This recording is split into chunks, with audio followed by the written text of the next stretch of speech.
Hello everyone and welcome back to another video from Webtech Tutorial. In this video, I'm going to show you how to delete an ad that you have placed on Craigslist. So let's get started right away. First of all, just open up your web browser and then in the address bar type in craigslist.org and press enter. This will then take you into the official Craigslist website. Now from the page, simply click on the account icon at the top right corner and proceed with logging into your account using your email address and your password. Once you log into your account, you can simply click on the same button from the home page and then this will show you all of the posts that you have made on Craigslist. Now from this very page, you can either view your post by clicking on display or edit it by clicking on the edit option.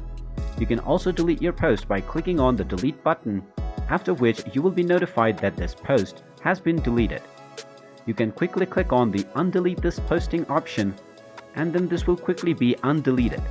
You can either edit or update the post or delete it once again by clicking on the delete button. And there you have it. That is how easy it is to delete your advertisement on the Craigslist application. If you find this video helpful, make sure you hit that like button and subscribe to our channel if you haven't done so already. Also ring that notification bell to never miss another update from us. Thank you for watching and I will see you again in the next video.